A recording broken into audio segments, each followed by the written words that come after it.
No weapon formed against us will prosper. So the sharks that are the narcissists that are top of the demonic food chain, the shark is a weapon, and no weapon used against us will prosper. Well, I was in Chippewa, Indiana this weekend for a life leadership conference, which was it's all Amish, and it's extremely dark in the countryside because there's no artificial lighting.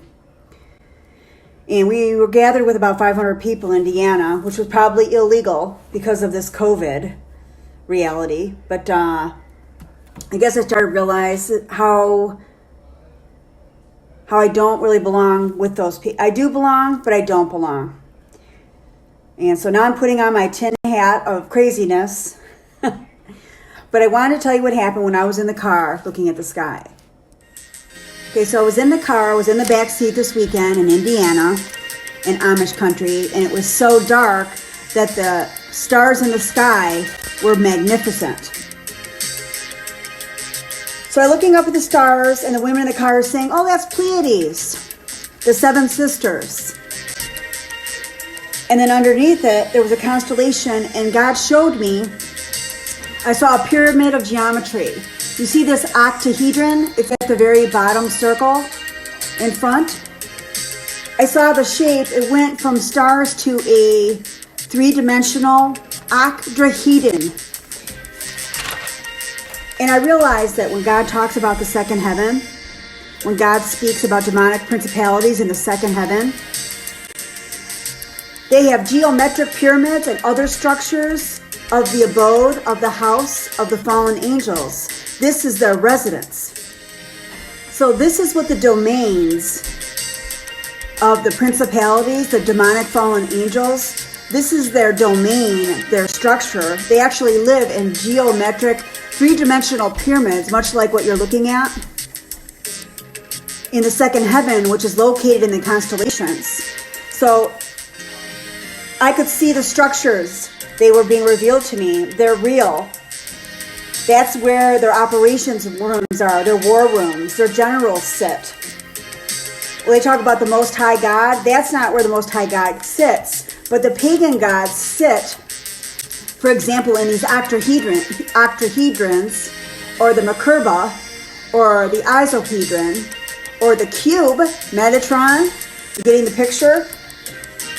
And they strategize over those of us on the earth that are the children of God from their area of location.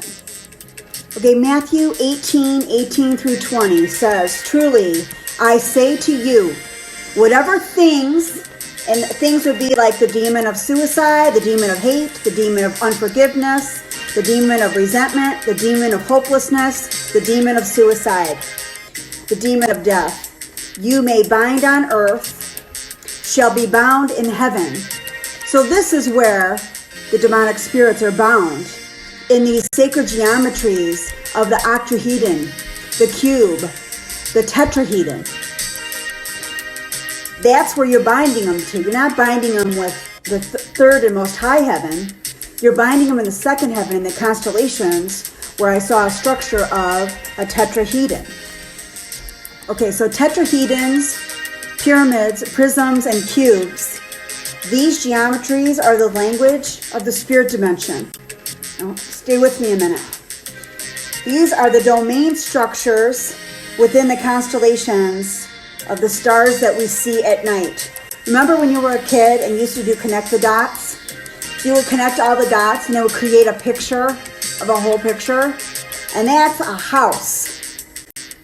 That is what they call, that's what a house is in the Bible. It's a structure. It's a tetrahedron, it's a cube, it's a dodecahedron, it's an isohedron, an octahedron, or a sphere, or a Merkaba, which is on the top here. It's a pyramid with an upside down pyramid in one. It's a Merkaba. These are houses and structures. These are domains. These are locations in the second heaven. This is where their operations. The stars are angelic boundaries in the skies. They're angels and they're gatekeepers. They're connection points to the sacred geometry of an octagon, which is right here. A Merkaba, a dodecahedron, a isohedron, a cube, and a tetrahedron, and a sphere. Remember, the second heaven is in the constellations, and there's a satanic satellite in those locations that we wirelessly plug into when we are in the works of the flesh and we are worshiping the idol gods, because the idol gods are located in the heavens. And the idol gods' houses are the cube, Metatron, pyramids, tetrahedron, prism. The dimensions of the spirit realm are 3D dimensional shapes, much like what you're looking at. I mean, a circle is a flat dimension, but this is a puffed up sphere. It's a circle with you can see triangles. I see some hexagons. But I could see the structures in the heavens when I looked up. My eyes could, even though no one else in the car could see it, I could see it. But those are the houses, the domains, the strongholds. That's why on the dollar bill, we have a pyramid on the dollar bill. It represents the pyramid in the constellations of the stars. It represents a domain of a demonic principality called Mammon, the god of money. So Satanists, people of ancient days, used pyramids on the earth the same way that we use a Wi-Fi modem in our office, in our homes. Okay, now you're saying to yourself, Miss Sanity, you've lost your sanity. And I say, maybe I have. But now I want to talk about the gems, such as in the geometric shapes that are in the second heaven. The structure of New Jerusalem that will come down from the sky is a cube, but it's made of jasper, sapphire, chalcedony, emerald, sardius, chrysolite, which are crystals, beryl, topaz, chrysoprase, jacinth, amethyst. I'm sorry that I can't speak today. Okay, these represent the firmament. Before it was shattered, and this is what caused the flood in Noah's days, and God killed all the children of Satan, all the hybrids. So these emeralds represent the firmament and also represent the 12. Right, these gems represent the firmament and also represent the 12 foundations of New Jerusalem, which is a cube shape that comes down from the Most High Heaven. It's got pearls and angelics, which, remember what I said, like connect the dots with the stars in the constellation? There will be angels, archangels probably, from God's throne that'll hold the gates of the 12 foundations of the New Jerusalem. So the firmament was shattered by God by the rod of iron of God, and because it never rained. So to destroy the children of Satan, because there is living water above the dome of the firmament. So when God shattered the dome, all of a sudden we have emeralds and diamonds and all the gems you can think of that have rained down into the earth. It came from the firmament above. Okay, there's a phrase, as it is above, so it is below. So when the firmament shattered at Noah's flood, it also flooded from the earth from below. The one thing I want to mention, as you're looking at this spiral that's on a mirror, I want to explain how a mirror will explain the dimensions 3 and 1. In my bathroom upstairs, I've got the front mirror. I've got a mirror with a closet with a mirror on it, and then there's a makeup, like a shaving mirror. And so I'm in the bathroom, but my image is in 3 different places at the same time. So I'm physically in the bathroom, but then I'm actually in 3 other places. I'm in 3 different mirrors all at the same time. This is a lot how this works. As it is above, so it is below. Okay, when you're in the northern hemisphere, the energy is counterclockwise, which is what this is. When you're south of the equator, like in Australia, the energy moves clockwise. So counterclockwise will give you what they call a hurricane, and counterclockwise will give you a cyclone.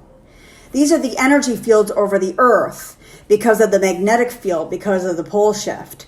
If you're in an airplane in the bathroom or you're in a ship and you're going over the equator, if you flush the toilet and you're north of the equator, it's going to go counterclockwise. If you go past the equator, south of the equator, the water is going to flush clockwise.